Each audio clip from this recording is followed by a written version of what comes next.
I like you must have a business card. Well, yes, I do. Thank you. You do? At 13, you have your own business card. OK, that's a nice start. I'll get in touch with you later. Sure. What do you do?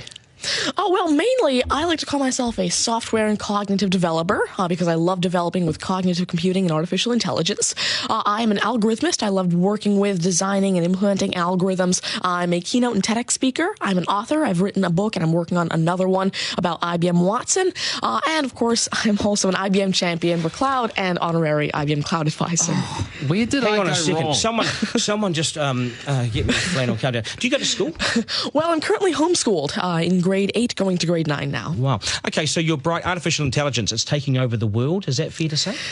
Well, you see, that's actually one thing that I believe a lot of people have, this sort of misconception that artificial intelligence is this technology that was made to replace humans, that really everything we do, whether it be, our jobs or whatever we do at home every day. But really what I believe is that artificial intelligence was developed and is continuing to be developed for the sole purpose of really augmenting our life and amplifying our skills or capabilities and what we can do every day. But what about when the computers actually learn that they're better than us? Well, you see, that's sort of called a singularity of artificial intelligence, at which point artificial intelligence has surpassed human intelligence to the point that we cannot control it.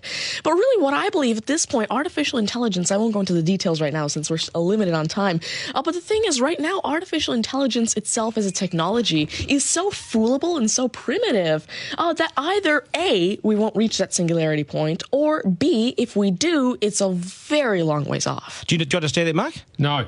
I couldn't. I wanted to take notes for the exam at the end of this. You lost them in the first sentence. Could I perhaps offer you a golf ball? There you go. Thank you very much. You do this YouTube channel, which you teach people. What is that all about, and who is your target audience? Yeah, sure. Now, I actually have a YouTube channel called Tanmay Teaches that I've been running for around 6 years now, and it has over 144 videos and now 22,000 subscribers. And so on it, I love to teach about computing, really programming, these algorithms that I develop, machine learning especially, math, science, and especially technologies like IBM Watson. Because, of course, I like to share my knowledge because I realize that there's this lack of resources for people to learn about technologies like AI, which is why I absolutely love sharing my knowledge through, of course, these YouTube videos, the books that I'm authoring, the keynotes that I have, and really Watson comes in here in such a great way because Watson allows me... What's Watson?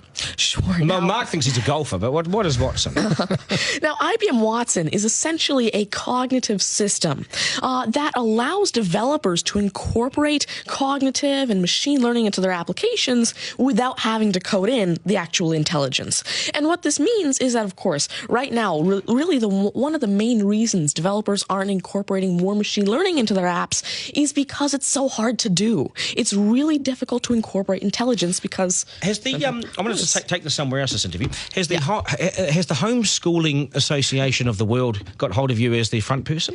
Well, there is actually a Homeschooling Legal Defense Association, I believe, HSLDA, in Canada, and I actually had a keynote for them last year in Niagara Falls. You're the poster boy for homeschooling, aren't you?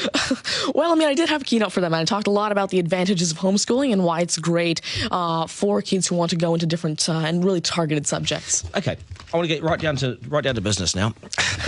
When did you realise you were bright and smart, and smarter than most?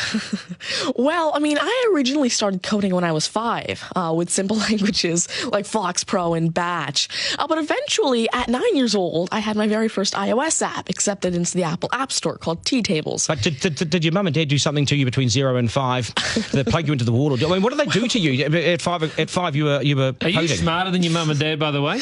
Already? Well, I have. My dad used to work as a computer programmer, but he used to work with simple regular programming languages like Fox Pro, Batch, a little bit of C, etc. But you see, now I'm really interested in artificial intelligence and how it can actually be implemented on all these different platforms. You'd be a nightmare to teach. You'd be an absolute nightmare to teach, wouldn't you? Because you'll be smarter than the lecturers. You would I never ever want to get in an argument with you, ever. But I would like to see you on a quiz show because I think you would nail that. Well, you see, there is one thing that I've been working on, and it's essentially an app called Ask Tanmay, an NLQA system. And so essentially, it's a system that can take your natural language questions and answer them for you using Watson and artificial intelligence. And actually, the original reason why I made Ask Tanmay, there's an Indian version of the Who Wants to Be a Millionaire show called KBC, which I originally wanted Ask Tanmay to play. So that actually ties in quite a bit with what I wanted to do. It's nice to see you. Do you get because you're homeschooled, you wouldn't go to school dances and things like that, would you? School socials and things? Do you go well, I actually used to be regularly schooled until grade 6. Right. Then I became homeschooled, and so of course I still do have my This is friends still from a school. victory for public schools. Take that golf ball Yep. and bring it back to me when you've actually worked out a way in which it'll always go straight. Because I think you could do it. Technically, using a genetic algorithm or something. I knew there'd be an answer. Hey, it's brilliant to meet you. You're a complete inspiration. Thank you. And I hope my son was watching, a 7-year-old son. Message to Buster Garner, you got work to do, mate. Do your homework, and we got to sharpen things up. Nice to see you. Thank you very much. much. All the very best. Thank You're you. amazing. Thank you. You're amazing. Okay, news is next, and then we are joined by today's panel, which won't be as smart as this guy, but they'll still be good, and we will head back to the beach as well for a game of 9 and 10. So much pressure now on the contestant in 9 and 10 just to rip through it and get it right. It's coming up after 8.